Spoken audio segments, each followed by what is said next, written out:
The question of whether there will be scars or not with a breast augmentation or breast enhancement procedure is a good one. Any surgery is going to have a scar associated with it. With breast augmentation or breast enhancement, what we're trying to do is hide our scars in an area where they will not be seen, usually by the patient or by other people, obviously. And so the scars are small, generally speaking, 3 to 3.5 centimeters in size, which is a 1.5 to 2 inch scar, usually underneath the breast, although the scars can be placed in different locations. The scars usually heal relatively well, although it's important to understand, as with healing on any other part of the body, that healing is very much an individual potential to form scar tissue, and everyone will be different. But in general, these are scars that are well concealed in areas that are not easily seen by the patient or other people. The implants are positioned, generally speaking, underneath the chest wall muscle. The implants can be positioned over the chest wall muscle, but most of the time we place them underneath the pectoralis major muscle, which is the major muscle of the chest wall. The reason we do that is really a threefold reason. The first reason is that it provides a little bit more natural transition between the chest wall and the implant, or the breast itself, so that you don't get that large ring or circular shape in the upper part of the breast that kind of demonstrates that a patient's had a breast augmentation procedure. The second reason is because it makes mammograms easier. There's good studies that have shown that mammograms or mammography for screening breast cancer is easier when the implant is away from the breast tissue, meaning beneath the chest wall muscle. And the final reason is because there's been some good studies that have shown that by placing the implant underneath the muscle, you can decrease the incidence of scar tissue forming around the implant. Scar tissue will form around any implant, but when we see that scar tissue thicken and start to contract or harden around the implant, we call that process capsular contracture. Capsular contracture is probably one of the two most common reasons that a woman might need another surgery at some point in her life. And we know that by placing the implant under the chest wall muscle, the incidence or the opportunity for that scar tissue to form seems to be less. The implants can be placed on top of the muscle, but in the vast majority of women that we see, they have lost enough breast tissue or they don't have enough breast tissue just developmentally to adequately cover the implant. It's important to understand that when we talk about putting an implant under the muscle, it is a little bit of a confusing terminology because the entire implant is generally not completely under the muscle. The upper half of the implant is covered by the chest wall muscle. The lower half of the implant is usually covered by the woman's own breast tissue, where there tends to be, even in very small-breasted women, enough tissue to camouflage the implant.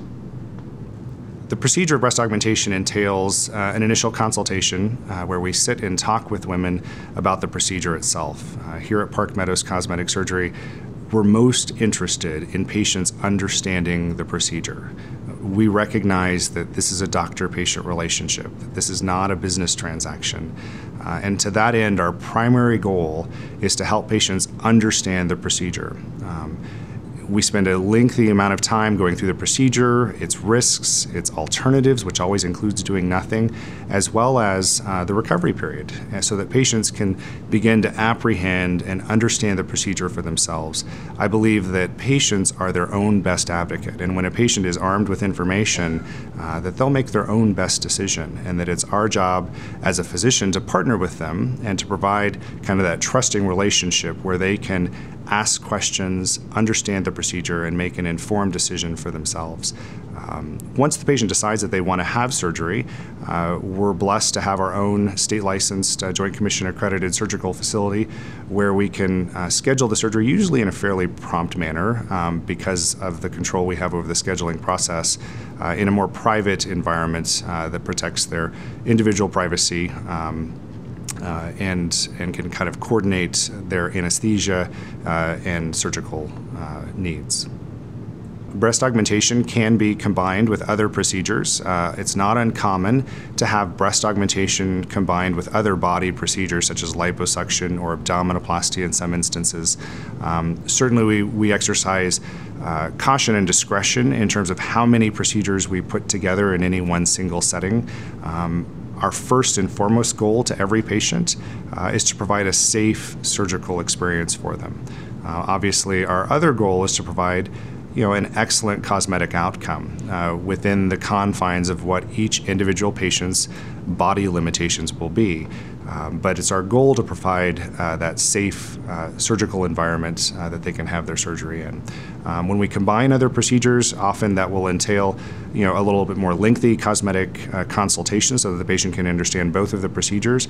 The recovery often is a little bit longer for those. In some instances, depending on the length of the two procedures, it can often require the patient to have an overnight stay, and we are fortunate to have our own state-licensed overnight stay facility here on premises where patients can be watched and observed by appropriately trained and credentialed medical personnel overnight. I think when choosing a doctor for breast augmentation, it's important to look at what you'd look for when choosing a doctor for any procedure. I think that understanding your doctor's training, understanding your doctor's credentials, understanding your doctor's board certification is absolutely critical to choosing and entering into this trusting relationship with that doctor. I am a board-certified plastic surgeon.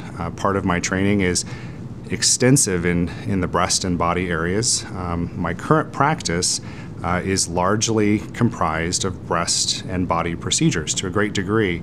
And to that end, I think it allows patients to understand both what a particular surgeon's training, credentials, and board certifications are, as well as what his common practice is. In other words, understanding that your surgeon is a board-certified plastic surgeon in and of itself doesn't necessarily guarantee that you have a surgeon that performs these procedures frequently and has a strong understanding of how to obtain the safest and best outcomes for patients. And so I think there should be a dialogue between patients and their doctors so that the patients fully understand who their surgeon is, what his training and credentials are, so that they can feel comfortable entering into that relationship.